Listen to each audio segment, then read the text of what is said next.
नमस्कार। आज हम बात करने वाले हैं सोलर एनर्जी की दुनिया के एक बड़े नाम के बारे में, एमवी फोटोवोल्टाइक। ये कंपनी अपना पहला पब्लिक ऑफर यानी आईपीओ लेकर आ रही है। तो चलिए इस आईपीओ की गहराई में उतरते हैं और देखते हैं कि इसमें क्या खास है। और ये कोई छोटा मोटा इशू नहीं है। देखिए इस नंबर को, लगभग 2,900 करोड़ रुपए। इतनी बड़ी रकम जुटाने का प्लान है। साफ है कि सोलर सेक्टर में ये एक बहुत बड़ा कदम होने वाला है। और ये नंबर खुद ही कंपनी के बड़े प्लान्स की कहानी बता रहा है। तो सवाल सीधा सा है, आखिर इस बड़े सोलर आईपीओ के पीछे है क्या? कौन सी कंपनी है ये, करती क्या है, और सबसे जरूरी इसके फाइनेंशियल्स कैसे हैं? आइए इन्हीं सवालों के जवाब ढूंढते हैं। अच्छा, इस पूरे आईपीओ को आसानी से समझने के लिए हमने इसको 5 हिस्सों में बांटा है। सबसे पहले हम एमवी के इस बड़े आईपीओ डेब्यू पर नजर डालेंगे। फिर कंपनी के सोलर बिजनेस के अंदर झांकेंगे। उसके बाद हम कंपनी के फाइनेंशियल्स यानी पैसों का सफर को ट्रैक करेंगे। फिर आईपीओ की सारी जरूरी डिटेल्स पर बात होगी और आखिर में देखेंगे कि एक्सपर्ट्स इस पर क्या राय दे रहे हैं। तो चलिए शुरुआत करते हैं पहले सेक्शन से और सीधे नंबर्स की बात करते हैं। अब देखिए, इस आईपीओ के स्ट्रक्चर को समझना बहुत जरूरी है। इसके दो मुख्य हिस्से हैं। पहला है फ्रेश इश्यू, जिससे कंपनी लगभग 2,144 करोड़ रुपए जुटाएगी। ये पैसा सीधा कंपनी के पास जाएगा उसके एक्सपेंशन और ग्रोथ के लिए। और दूसरा हिस्सा है ऑफर फॉर सेल। इसमें कंपनी के जो मौजूदा मालिक हैं वो अपनी कुछ हिस्सेदारी बेच रहे हैं, लगभग 756 करोड़ रुपए की।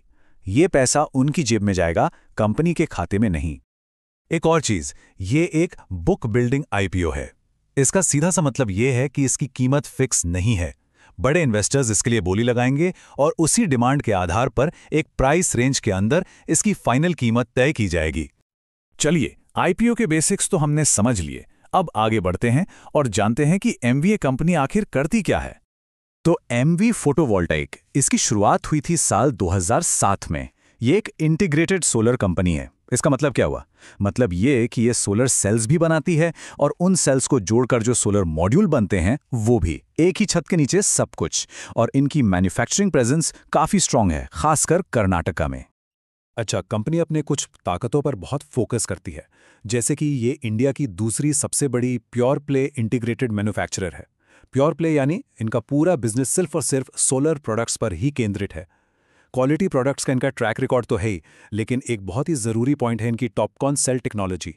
ये एक नई और ज़्यादा एफिशिएंट टेक्नोलॉजी है और इसको अपनाने में ये काफ़ी आगे रहे हैं। यही चीज़ इन्हें मार्केट में एक एज देती है। और इनकी इस टेक्नोलॉजी लीडरशिप का सबसे बड़ा सबूत वो है बेंगलोर के पास इनकी डोबा स्पेट फैसिलिटी। ये फैसिलिटी कैपेसिटी के हिसाब से इंडिया की सबसे बड़ी टॉपकॉन सोलर सेल फैसिलिटीज में से एक है। तो आप समझ सकते हैं कि ये मार्केट में कितने मजबूत खिलाड़ी हैं। कंपनी के बिजनेस को तो हमने समझ लिया, लेकिन असली कहानी तो नंबर्स बताते हैं। तो चलिए अब एमवी के फाइनेंशियल्स पर एक नजर डालते हैं। ये जो चार्ट है ना, ये कंपनी की ग्रोथ स्टोरी को बिल्कुल साफ दिखाता है। यहां हम देख रहे हैं कंपनी का प्रॉफिट आफ्टर टैक्स, यानी सारे टैक्स चुकाने के बाद का मुनाफा। फाइनेंशियल ईयर 2023 में ये था लगभग 9 करोड़। अगले साल 2024 में ये बढ़कर हुआ 29 करोड़। और फिर देखिए फाइनेंशियल ईयर 2025 में एक जबरदस्त जंप, सीधे 369 करोड़ रुपए। क्या कमाल की ग्रोथ है। और अगर इसको परसेंटेज में देखें तो आंकड़े और भी हैरान करने वाले हैं। सिर्फ एक साल के अंदर FY24 से FY25 के बीच कंपनी के प्रॉफिट में 1177% की बढ़ोतरी हुई। ये कोई मामूली बात नहीं है। इससे साफ पता चलता है कि मार्केट में डिमांड कितनी तेजी से बढ़ रही है और इनकी नई टेक्नोलॉजी का कितना फायदा मिल रहा है। लेकिन हर कहानी के दो पहलू होते हैं। ग्रोथ तो अच्छी है, पर हमें कंपनी पर जो कर्ज है उस पर भी नजर डालनी होगी। तो 31 मार्च 2025 तक कंपनी पर कुल उधार था लगभग 1950 करोड़ रुपए का, और इसके मुकाबले इनकी नेटवर्थ थी करीब 531 करोड़ रुपए। इससे एक बहुत ही जरूरी रेशियो निकलता है, जिसे हम कहते हैं डेट टू इक्विटी रेशियो, और ये है 3.63। साफ शब्दों में इसका मतलब है कि कंपनी अपनी इक्विटी के मुकाबले कर्ज पर काफी ज्यादा निर्भर है। ये एक रिस्क फैक्टर हो सकता है, क्योंकि जितना ज्यादा कर्ज उतना ही ज्यादा ब्याज का बोझ। चलिए फाइनेंशियल्स के बाद अब उन जरूरी डिटेल्स पर आते हैं जो हर इन्वेस्टर के लिए जानना जरूरी है। तो डेट्स को अच्छे से नोट कर लीजिए। आईपीओ खुल रहा है 11 नवंबर को और बंद हो जाएगा 13 नवंबर को। शेयर्स का अलॉटमेंट 14 नवंबर तक होने की उम्मीद है और सब कुछ ठीक रहा तो 18 नवंबर को कंपनी स्टॉक मार्केट में लिस्ट हो जाएगी। अगर कोई रिटेल इन्वेस्टर इसमें निवेश करना चाहता है तो उनके लिए जो मिनिमम इन्वेस्टमेंट है वो है एक लॉट का। एक लॉट में होंगे 69 शेयर्स और इसकी कीमत लगभग 15,000 रुपए के आसपास होगी और ज्यादा से ज्यादा 13 लॉट तक अप्लाई किया जा सकता है। सबसे बड़ा सवाल, कंपनी इस पैसे का करेगी क्या?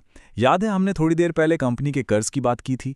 बस आईपीओ से जो पैसा आएगा उसका एक बहुत बड़ा हिस्सा, करीब 1,621 करोड़ रुपए, उसी कर्ज को चुकाने में इस्तेमाल होगा। इससे कंपनी की बैलेंस शीट जरूर मजबूत होगी। तो हमने कंपनी के बारे में जाना, उसके फाइनेंशियल्स देखे और आईपीओ की डिटेल्स भी समझ लें। अब आते हैं आखिरी हिस्से पर कि आखिर मार्केट के एक्सपर्ट्स की इस आईपीओ पर क्या राय है। जाने माने मार्केट एनालिस्ट दिलीप डावड़ा, उनकी राय ये है कि निवेशक इस कंपनी को मीडियम से लॉन्ग टर्म के लिए कंसीडर कर सकते हैं क्योंकि ये रिन्यूएबल एनर्जी सेक्टर का एक प्रॉमिसिंग प्लेयर है। लेकिन उन्होंने एक और बहुत ही जरूरी बात कही है। उनके एनालिसिस के मुताबिक कंपनी के हाल के फाइनेंशियल परफॉर्मेंस को देखते हुए इस इशू की कीमत फुल्ली प्राइस्ड लगती है।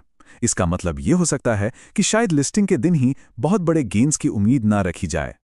तो आखिर में एक बड़ा सवाल यही बचता है, जिस तरह से इंडिया ग्रीन फ्यूचर की तरफ तेजी से बढ़ रहा है और सोलर एनर्जी पर इतना फोकस है, उस दौर में एमबी जैसे नए खिलाड़ी आने वाले समय में एनर्जी लैंडस्केप को कैसे शेप करेंगे, ये देखना यकीनन बहुत दिलचस्प होगा।